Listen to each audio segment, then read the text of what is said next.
So what's going on, guys? DIY Dan here again, and in this video I'm going to be showing you some more finds that I got at a Ross Dress for Less that are obviously not clothing.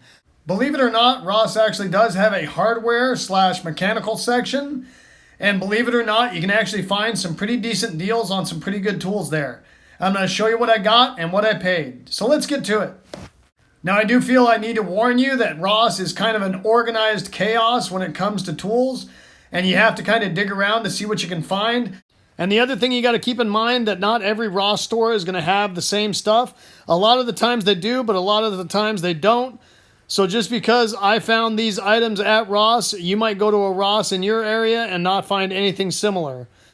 When I first realized that Ross had a hardware section and I actually found some items I really liked, I ended up going to 2 or 3 other stores in that area, and I did not find those items at the other stores.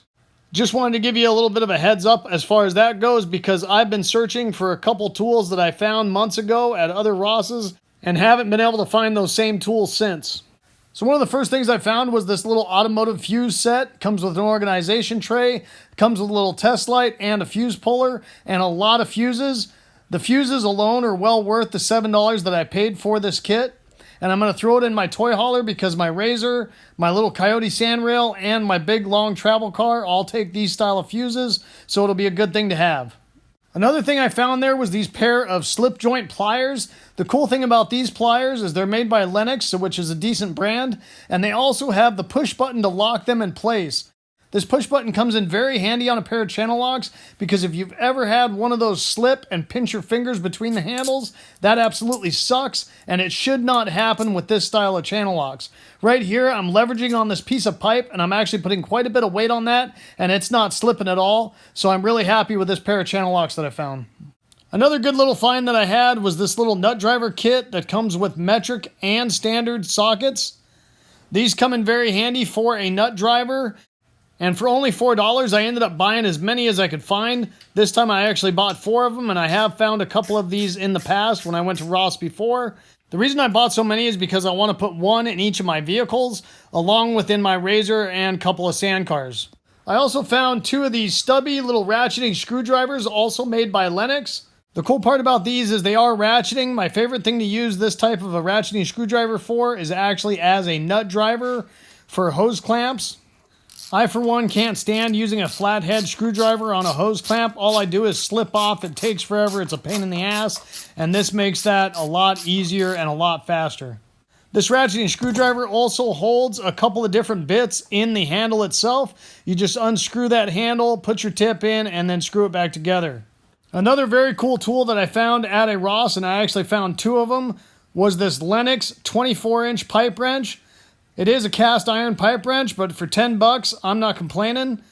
Now, most of the finds in this video I just got within the last couple weeks. This pipe wrench I actually got a couple months ago, and I've been looking for more ever since, and I haven't been able to find them. I also found this heavy-duty carabiner set that also has the extra little locking device on them.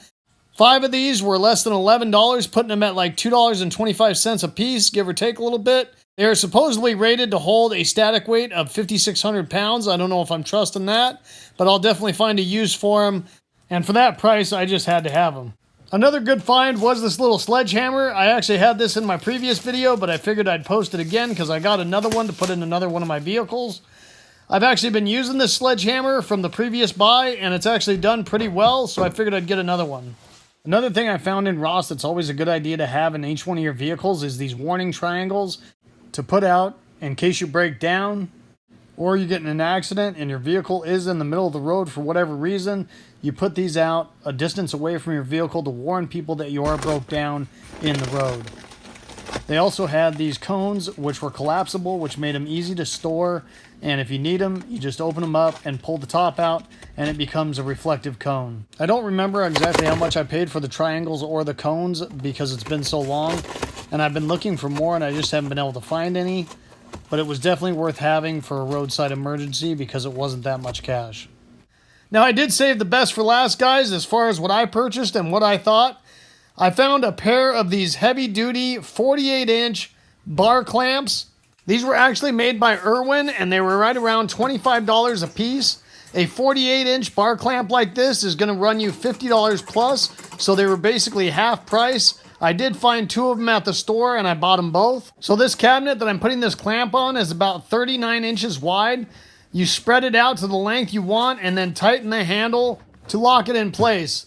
For this long of a bar clamp, this was a smoking deal and by far my favorite purchase in the recent times I've been to Ross.